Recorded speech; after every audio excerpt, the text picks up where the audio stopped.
Kumusta sa inyong lahat mga kabayan? Alam ko na marami pa sa ating mga Pilipino ang hindi pa nakapag-move on at nakaget over sa nangyari sa ating kababayan na si Roland Bunot Abante sa nangyaring America's Got Talent Season 18 doon sa Amerika. Pero sa video na ito mga kabayan ay ating pag-uusapan ang bagong sikat ngayon sa mundo ng musika dito sa Pilipinas. Isa tayo mga kabayan sa bansang napakasikat at napakatalento pagdating sa larangan ng musika. Tayo pa nga ay hinahangaan ng karamihan ng mga foreigner dahil bukod marunong tayo sa paglingwahe ng English, ay marami din ang humahanga sa ating angking galing pagdating sa mga talento.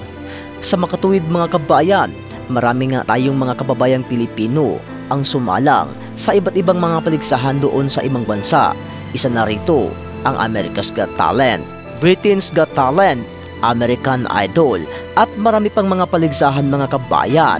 Kaya mapahanggang ngayon mga kabayan ay marami pa rin sa ating mga ibang kababayang Pilipino ang dismayado sa pagkalaglag at pagka-eliminate ng ating isang kababayan na si Roland Bunot Abante at ang isang Filipino performer gamit ang kanyang shadow tricks na si Shadow Ace.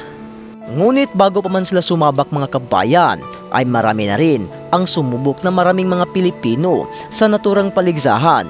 Kasama na dito sina Marcelito Pomoy, Jessica Sanchez at marami pang iba.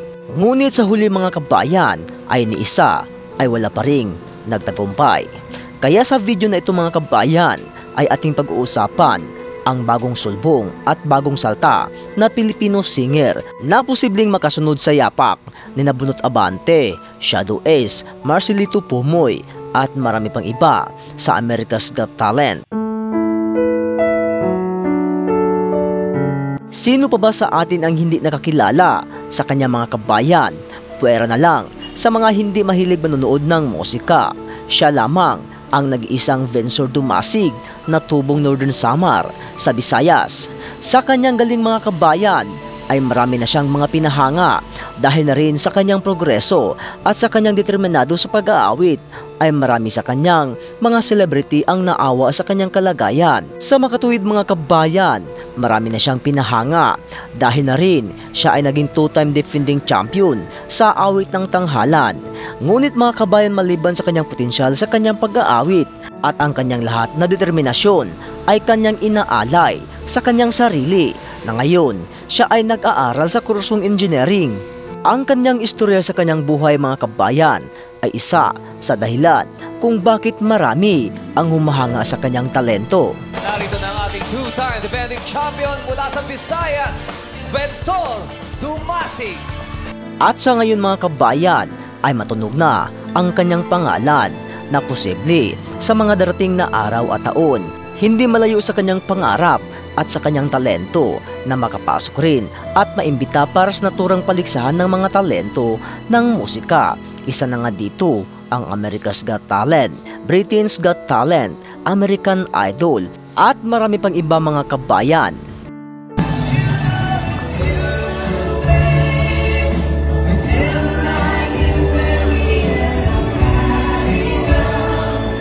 At sa kanyang kasikatan ngayon mga kabayan ay marami rin siyang mga invitation ng mga kasal, birthday at marami pang iba na kayang-kaya ang kanyang talento sa pag-aawit. Sa makatuwid, pinangalanan pa nga siyang Jubit Baldiveno version 2. Ganon pa man mga kabayan ay marami rin sa ating mga Pilipino na kababayan ang nagbigay ng suggestion at advices para kay Vencor na dahil sa kanyang talento at sa kanyang kasikatan ngayon ay wag sana raw niyang aabusuhin at dapat raw ay kanyang susundin ang mga ginagawa ni Marcelito Pomoy at ni Roland Bunot Abante.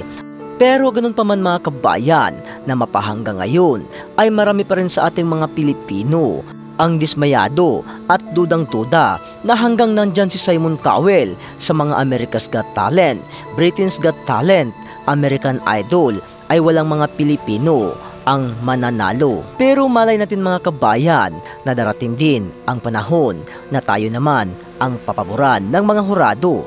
Kaya kung para sa inyo mga kabayan ay posible nga bang makatungtong itong si Vencor at makasunod sa yapak ni na Marcelito, Shadow Ace at Rulan Bunot Abante sa darating na panahon.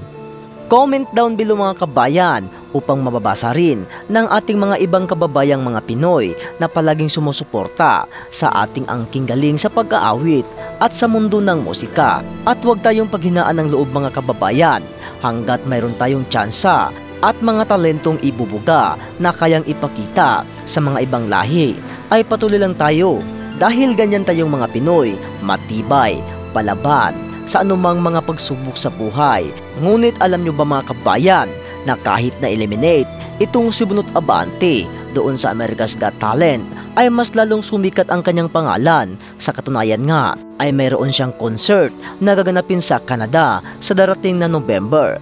Kaya laban lang po tayo mga kabayan at patuloy nating susuportahan ang ating mga Pinoy singers na patuloy ang kanilang pakikibaka na ipapakita ang talento ng mga Pinoy sa mga ibang lahi. Laban nating lahat ito, laban ng Pilipinas.